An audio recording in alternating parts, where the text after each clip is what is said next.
Después de 20 años ininterrumpidos de arduo trabajo, la clase política tradicional de Colombia ha logrado asesinar la democracia. Colombia es un país democrático en el cual, para mantener los equilibrios de poder, se han creado tres ramas en el Estado, a saber,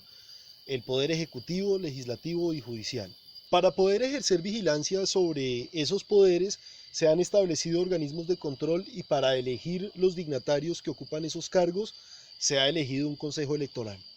Sin embargo, hoy en Colombia el poder legislativo y judicial ha sido finalmente copado por el dominador del poder ejecutivo, de la misma manera que fueron copados los organismos de control y el Consejo Nacional Electoral. Pero, ¿cómo es que todo esto ha sucedido sin que el pueblo se rebele a pesar de darse cuenta?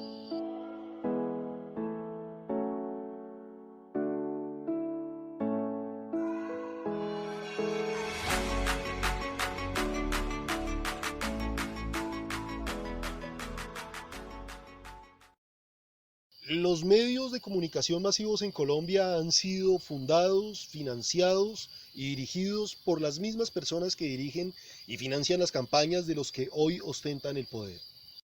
Para efectos del ejemplo se puede señalar la importante participación económica y administrativa de la familia Char en Telecaribe,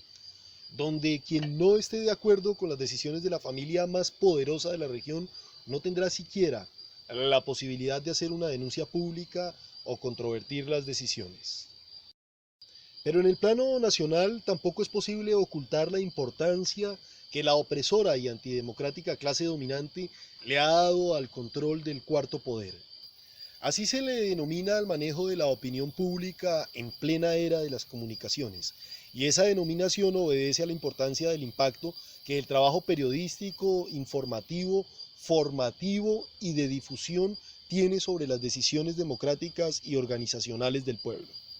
El grupo Valorem del empresario Alejandro Santo Domingo Dávila es propietario en Colombia de Caracol Radio y Televisión, Canal Época, Nueva Época, Blue Radio y La Calle.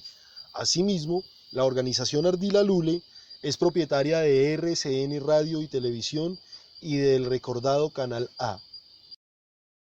Son estas dos familias, de acuerdo con Forbes, de las más adineradas de Latinoamérica. Pero además, son las mayores financiadoras de los partidos de gobierno y las mayores beneficiarias de cada exabrupto administrativo que condena a la nación a empobrecerse mientras ellos se hacen más ricos. En Colombia, los últimos años hemos hablado de las masacres más terribles, masacres que han dejado más víctimas que los dictadores del continente, abusos del Estado en contra de su propia nación. En Colombia, hoy hay represas sobre los desaparecidos que fueron masacrados para permitir el negocio sobre sus tierras. Hay haciendas adquiridas con barbarie y pagadas con fuego de Galil ARM 556. En Colombia hemos presenciado magnicidios cuyos escándalos mediáticos han sido menores a la donación de dos profesoras de poco menos de 300.000 pesos a la campaña de uno de la oposición. No es de ninguna manera casual que los medios en cuestión, al tener una noticia sobre protestas populares en contra del gobierno colombiano, las promocionen en sus titulares como azonadas y disturbios. Pero ante los mismos hechos en un territorio vecino o en contra de un gobernante departamental que no sea de la coalición de gobierno, son protestas legítimas exigiendo derechos legítimos. Tampoco es una casualidad que cuando en Colombia el ESMAD reprime estas protestas, generando en muchos casos azonadas y enfrentamientos que dejan muertes en hechos confusos, con proyectiles alterados y procedimientos irregulares, el titular se refiere a la posible infiltración de grupos al margen de la ley en las protestas. Y cuando sucede esta misma represión con la misma brutalidad en un territorio vecino, sea represión del Estado contra las protestas populares. Pero más allá del evidente doble rasero con el que estos y otros medios proceden frente al pueblo colombiano, solapando en gran medida, de manera intencional, los abusos y las masacres cometidas en contra de pueblos campesinos, indígenas y afros, permitiendo así el silencio de la comunidad internacional y la continuidad de la barbarie. También se han empleado métodos de desacreditación directa a los candidatos de oposición, como destituir alcaldes en los titulares, o privilegiar los mejores horarios de campaña para el partido de gobierno, o realizar programas completos lanzando acusaciones e improperios en contra de los partidos, las caras y los nombres, pero sin analizar ni discutir nunca las propuestas y los programas de gobierno. Estas prácticas cotidianas entre los dueños de la industria de la información han contribuido, junto con las encuestas pagadas y ejecutadas por las mismas empresas que financian los partidos de la coalición de gobierno y cuyos resultados son parcializados y carecen de toda objetividad y rigurosidad, al crecimiento del abstencionismo electoral al promover la desesperanza en la democracia y solapar ante la opinión pública los nexos evidentes entre los integrantes del Consejo Nacional Electoral y la clase dominante en el Estado. Pero las responsabilidades de los más grandes enemigos del pueblo colombiano no paran ahí. Una de las obligaciones más importantes de los medios con sus audiencias, especialmente de los periodistas y los noticieros, es poner ante la opinión pública las hojas de vida de quienes aspiran a cargos públicos,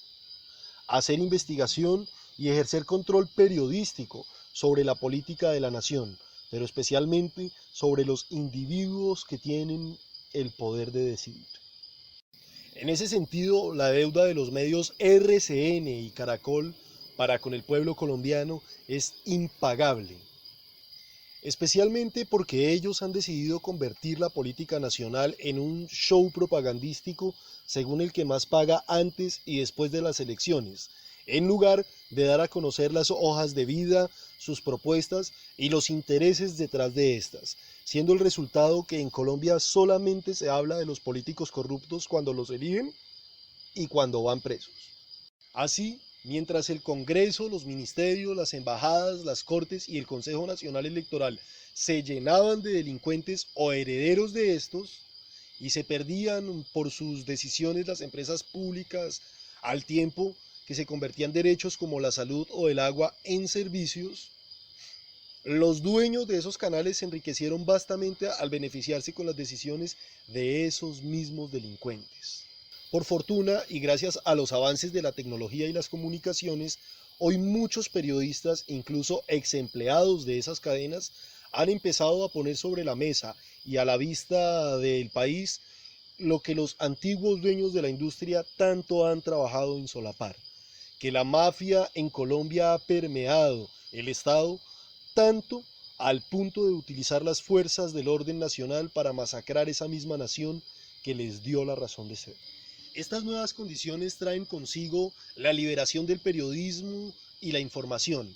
pero también el sabotaje, el asesinato de periodistas independientes y el afán por legitimar la censura en Colombia.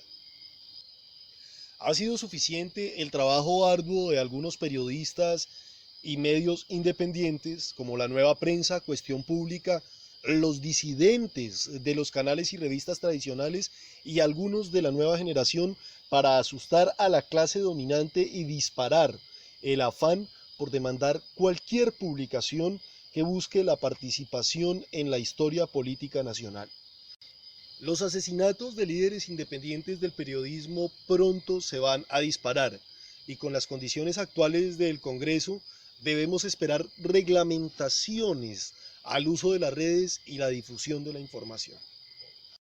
Sin embargo, la nueva carrera informativa y periodística del país en busca de la verdad ya no tiene vuelta atrás y se cimienta en el logro inocultable de que hoy el pueblo colombiano ya está hablando de la necesidad y la importancia de elegir un Congreso decente y honorable. Un logro que se convierte en el más duro golpe que se le ha dado a la corrupción en Colombia, al poner sobre la mesa la posibilidad de que el pueblo mismo sea quien desarme las coaliciones totalitaristas, asistiendo de manera masiva e informada a las urnas para relevar el poder legislativo y desmarcarlo del narcotráfico y la corrupción.